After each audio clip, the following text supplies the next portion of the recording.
আসসালামু আলাইকুম, welcome back to Sabrin Sultana blog.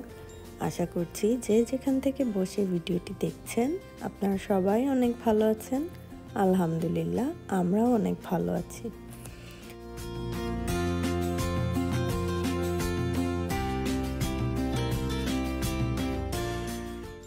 ভিডিওটা একটু পেছন থেকে শুরু করতে যাচ্ছি। এটা এপ্রিল মাসের লাস্ট উইকের ভিডিও, মানে আজকেই আরাফের লাস্ট ডে অফ স্কুল আরও 22 দিনের মতো খোলা আছে। তবে যেহেতু আমরা বাংলাদেশে চলে যাচ্ছি, আজকেই ওর লাস্ট ডে ছিল।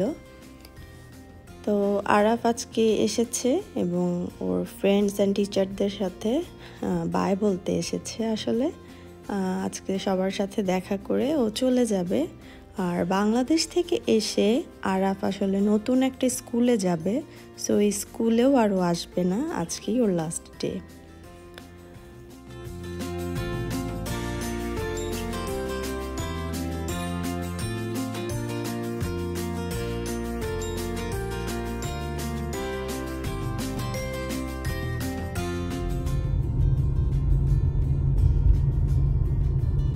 আরাফ এখন প্রি-কের স্টুডেন্ট।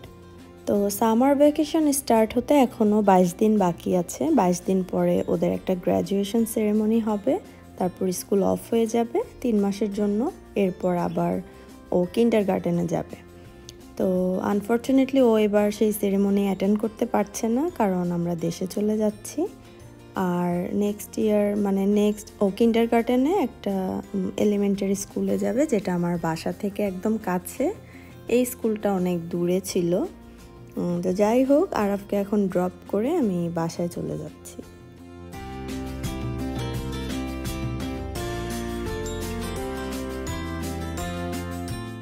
স্কুল থেকে বাসায় এসেই আবার মা আর সাইফকে নিয়ে বের হয়েছি। সাইফের আজকে ডক্টর অ্যাপয়েন্টমেন্ট আছে, মানে দেশে যাওয়ার আগে এগুলা লাস্ট কাজ আমার শেষ করে যাচ্ছি সব। তো যাওয়ার পথে আমি একটু চা খেতে এসেছি #ইন্ডিয়ায়। এটা আমার একদম ঘরের কাছে, মানে বাসা থেকে বের হলেই এই রেস্টুরেন্ট। তো আমি একটু চা নাস্তা করে এখন আবার সাইফকে নিয়ে হসপিটালে যাব, ওর চেক আপ করবো। আর দেশে যাওয়ার সময় আমার কি মেডিসিন নিয়ে যেতে হবে ওদের জন্য, সব কিছু নিয়ে আজকে একদম ফাইনাল প্যাকিং ডান করব। আজকে অনেক কাজ আমার।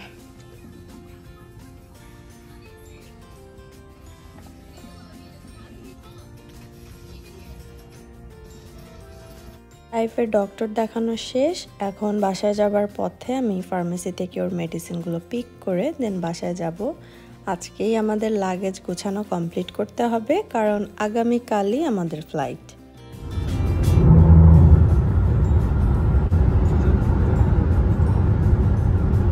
এখন পরের দিন, আজকেই সেই দিন আমরা বাংলাদেশে চলে যাচ্ছি। আর এই যে এখন আমরা এয়ারপোর্টের উদ্দেশ্যে রওনা হয়েছি। আমার হাজবেন্ড যাচ্ছে আর সাথে আমার কাজিনের হাজবেন্ড ইউনুস যাচ্ছে, কারণ আমাদের দুইটা গাড়ি লেগেছে, লাগেজ অনেক বেশি, সেজন্য। এখন আমরা যাচ্ছি এয়ারপোর্টে।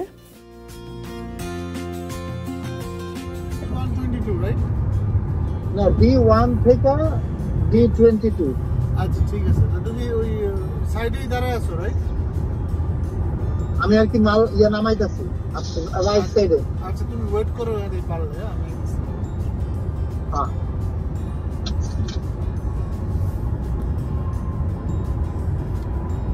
সেদিন মনটা ভীষণ খারাপ ছিল, কারণ আমরা সবাই চলে যাচ্ছি আর আমার হাজবেন্ড একা থাকবে। ও তো যেতে পারছে না, কারণ ওর দোকান দেখতে হবে, সবাই চলে গেলে হবে না। আর আমারও একটা ইমার্জেন্সি কারণেই দেশে যাওয়া, হঠাৎ করেই প্ল্যান। তো সব কিছু মিলে মনটা খুবই খারাপ ছিল। আর এমন তো না এখান থেকে এখানে চাইলেই চলে আসা যাবে, এত দূর। তো যাই হোক, এখন দেশেও যেতে হবে, ওটাও আমার জন্য খুব ইম্পর্টেন্ট ছিল।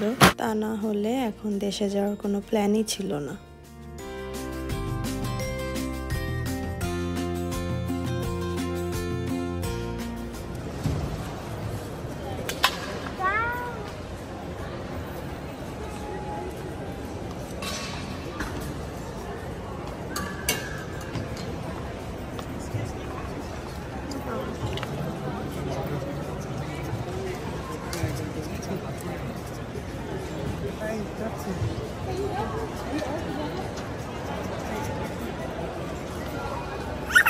সাইফকে নিয়েও একটু চিন্তার মধ্যে আছি। ওর একটু অ্যালার্জির প্রবলেম আছে, তো সেটা এখন দেশে যাওয়ার আগে একটু বেড়ে গেছে। ওর ফেসেও অ্যালার্জি হয়ে গেছে। তো ট্রাভেলটা যেহেতু অনেক লং, একটু চিন্তাই আছি ওকে নিয়ে কিভাবে যাব।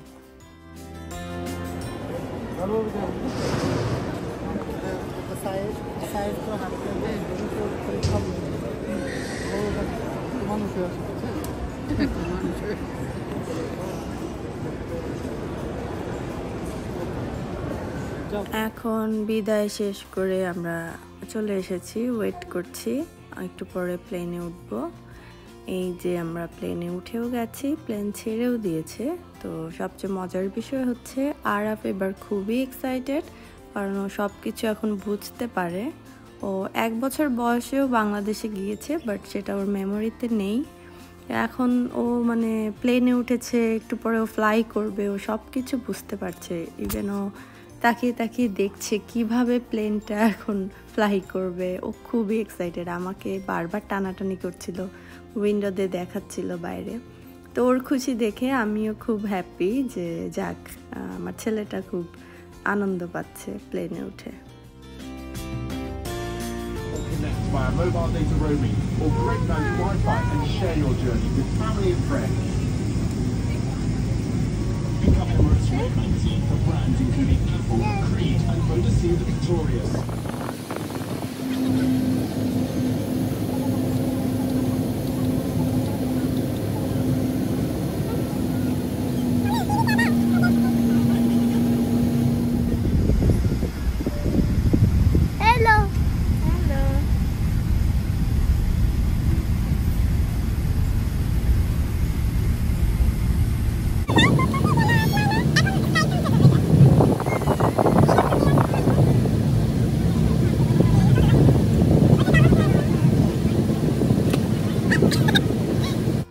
আমরা উইন্ডো দিয়েও দেখছিলাম, আবার স্ক্রিনেও দেখছিলাম প্লেন কিভাবে যাচ্ছে। তো আমি ভাবছিলাম আরাফ আবার ভয় পায় কিনা, বাট না, ও বেশ সাহসের পরিচয় দিয়েছে। ও একদমই ভয় পায়নি, খুব এক্সাইটেড ছিল।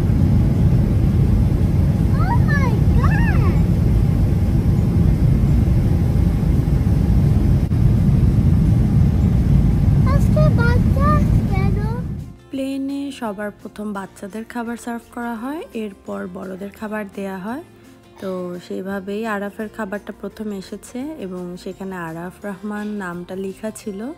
আমি আরাফকে দেখাচ্ছিলাম, আর আরাফ তো খুবই খুশি হয়ে গেছে যে ওর নামে একটা খাবার এসেছে। আর সব কিছু ওর পছন্দের খাবারই ছিল, যার কারণে ও বেশ মজা করেই খাচ্ছিল। তো পুরো জার্নিতে আরাফ আসলে আমাকে একদমই বদার করেনি। ওর মতো খেয়েছে, টিভি দেখেছে, কার্টুন দেখেছে, গেমস খেলেছে। কিন্তু সাইফের কথা না বললেই না, মানে আমার মা যদিও আমার সাথে ছিল, সাইফ আমাদের দুজনেরই আসলে 12টা বাজিয়ে দিয়েছে। ওর দুষ্টুমিতে আমার মনে হয় যে আশেপাশেও যারা ছিল সবাই তো একটু একটু বিরক্ত হয়েছেই, তবে কিছু করার ছিল না। ও একটু চঞ্চল, আর যেহেতু ছোট মানুষ কিছু বোঝে না, এতটুকু একটা জায়গার মধ্যে এত লং টাইম ও মানে বসে থাকার মতো মানুষ না। মানে আমরা বড়রাই আসলে অস্থির হয়ে যাই যে কখন নামবো। সাইফেরও তাই হয়েছিল। প্রথম একটু চুপচাপ থাকলেও একটু পরেই মানে ও খুবই কান্নাকাটি শুরু করে দিয়েছে নামার জন্য। পুরো জার্নিটায় ওকে কন্ট্রোল করাটা খুবই কষ্টকর হয়ে দাঁড়িয়েছে।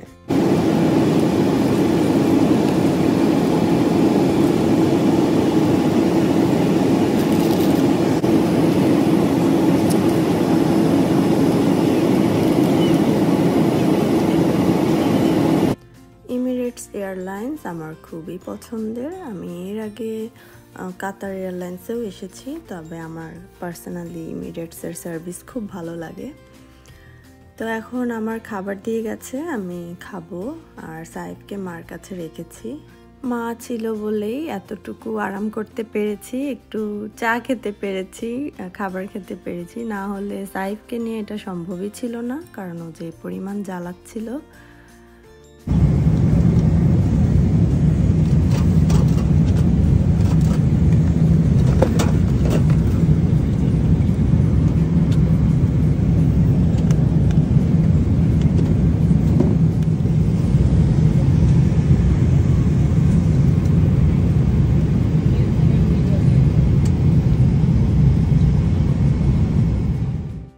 যে সাইফ বেচারা কোথাও হাঁটাহাঁটি করতে পারছে না, দৌড়াতেও পারছে না।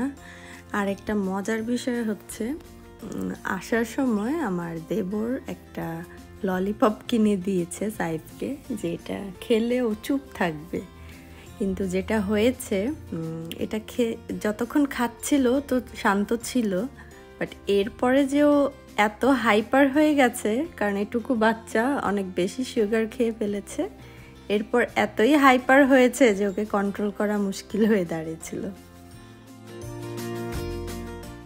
এখন আবার আরাফের ব্রেকফাস্ট এসেছে প্রথমে, তারপর একটু পরেই ওর খাওয়া হলে আবার আমাদের ব্রেকফাস্ট দিয়ে যাবে। তো দেখা যায় যে পুরো টাইম খাবারের উপরেই থাকা হয়, একটু পরপরই ওরা এটা সেটা খাবার দিয়েই যায়। আর আসলে হয় কি, বাচ্চাদের কথা আর কি বলবো, মানে একটা পর্যায়ে আমি অস্থির হয়ে যাচ্ছিলাম যে আর কতক্ষণ, মানে ঘড়ির দিকে তাকালে মনে হচ্ছে সময় পারই হচ্ছে না, আর কতক্ষণ। আর ভালোও লাগছিল না প্লেনে বসে থাকতে, এত লং টাইম কি বসে থাকা যায়। আর সাইফ তো কন্টিনিউয়াসলি আমাকে জ্বালাচ্ছে, মানে প্লেনে সবাই ঘুমালেও দেখা যাচ্ছে আমি রেস্ট করতে পারছি না ওর জন্য। তো ফাইনালি আমরা দুবাই এয়ারপোর্ট এসে পৌঁছে গেছি অনেক কষ্টের পর।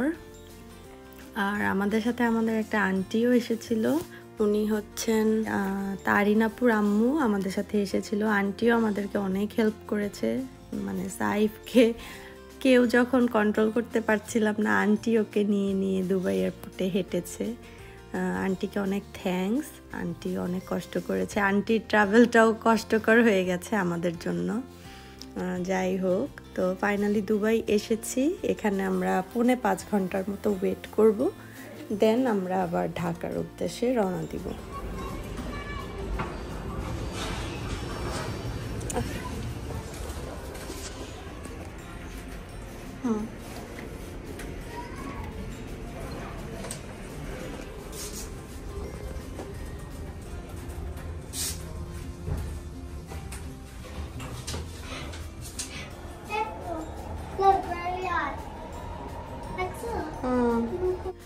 দুবাই এয়ারপোর্ট তো বিশাল বড়, একদম নিচের ফ্লোরে দুবাই মল, যেটা মানে সব রকম ব্র্যান্ডের দোকান এখানে আছে। তো সেগুলা যে আমি একটু ঘুরে ঘুরে দেখাবো বা আপনাদের জন্য একটু ভিডিও করব, সেটাও আমার পক্ষে সম্ভব হয়নি বিকজ অফ সাইফ। কারণ সাইফের স্ট্রলার ছিল না, আমি কোনো স্ট্রলার পাইনি। তো ও পুরোটা টাইম আমাকে দৌড়ের উপর রেখেছে এয়ারপোর্টে। ক্যামেরা হাতে নেওয়া তো দূরের কথা, মানে ওর পিছে দৌড়াতেই আমার সময় চলে গেছে। আর ওই একটু টাইম যখন আমার কোলে ছিল, ওকে কোলে নিয়েই আমি এই যে ছোট ছোট ভিডিও ক্লিপসগুলো নিয়েছি।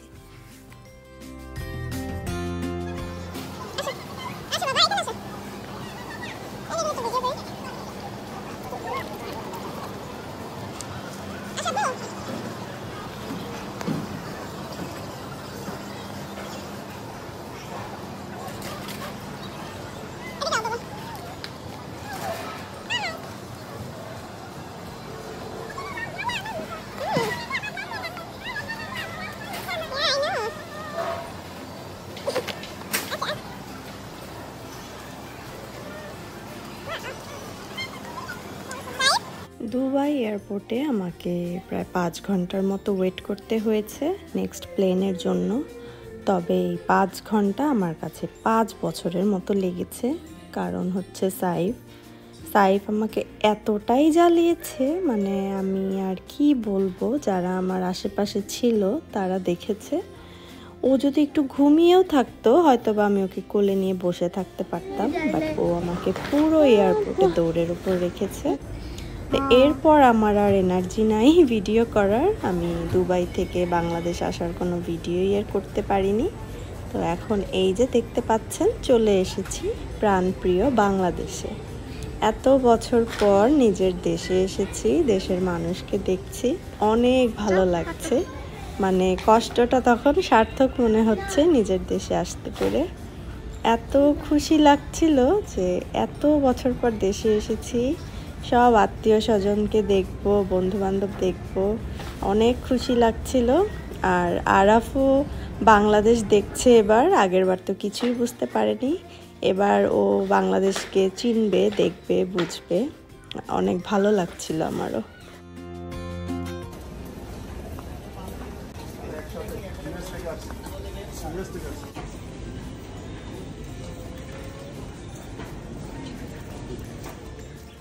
এখন বাইরে বের হয়ে দেখি এই যে আমার খালু শ্বশুর আর খালা শাশুড়ি এসেছে, আর এদিকে আমার মামাতো ভাইও এসেছে একটা ফুলের তোড়া নিয়ে। আর এই তো এত বছর পর দেখে ভালোই লাগছে। আর একটা ব্যাপার হচ্ছে, লাস্ট টাইম যখন এসেছিলাম আরাফকে নিয়ে, সেই টাইমে করোনা ছিল, মানে আমি এসেছি তার 2-3 দিন পরেই লকডাউন দিয়ে দিয়েছে, যার কারণে অনেকের সাথেই আমার দেখা হয়নি লাস্ট টাইম। আর সেই হিসেব করলে আমার খালা শাশুড়ি, তারপরে আমার শ্বশুরবাড়ির সাইডের সবার সাথে ধরতে গেলে প্রায় 9 বছর পরে দেখা হলো। এই যে খালা একটা ফুলের তোড়া নিয়ে এসেছে আমার জন্য, আর প্রায় 9 বছর পরে খালাকে দেখছি, খালুকে দেখছি, অনেক বেশি হ্যাপি ছিলাম। এই তো ইনশাল্লাহ সামনে আরও দেখা হবে, যে কয়দিন আছি দেশে যতটুকু পারবো সবার সাথে দেখা করব ইনশাল্লাহ। এখন বাসার উদ্দেশ্যে রওনা দিয়েছি, এখন অনেক রাত 1টা বেজে গেছে। আর বাসায় আমার বোন আছে, আমার খালাতো বোন সবাই আছে, যদিও আমি এটা তখন পর্যন্ত জানতাম না, বাসায় যে একদম সারপ্রাইজড হয়ে গেছি সবাইকে দেখে। তো চলুন আমার সাথে আমাদের বাসায় যাই।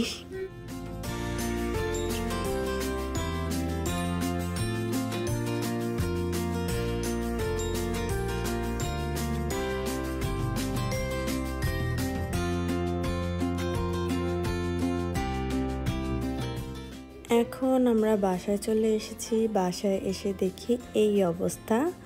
লাবিবা এত সব আয়োজন করেছে। লাবিবা আমার খালাতো বোন, ও 2টা কেক নিয়ে এসেছে, ওয়েলকাম টু বিডি অরিনাপু, আর একটা হচ্ছে বাড়িতে স্বাগতম অরিনাপু, সাথে ফুলের তোড়াও এনেছে। আর লাবিবার সাথে আরও ছিল রুহা, ব্রায়না, রেদওয়ান। তো সবাই মিলে আমাকে এত সুন্দর ওয়েলকাম করলো, আমি তো অনেক হ্যাপি। খালামণিরাও ছিল, সবাইকে দেখে তো আমি পুরো ইমোশনাল হয়ে যাই এত বছর পর।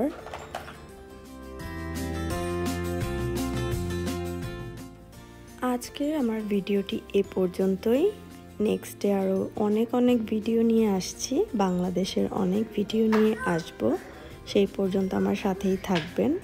আর আমার আজকের এই ভিডিওটি আপনাদের কাছে কেমন লেগেছে আমাকে কমেন্টস করে অবশ্যই জানাবেন।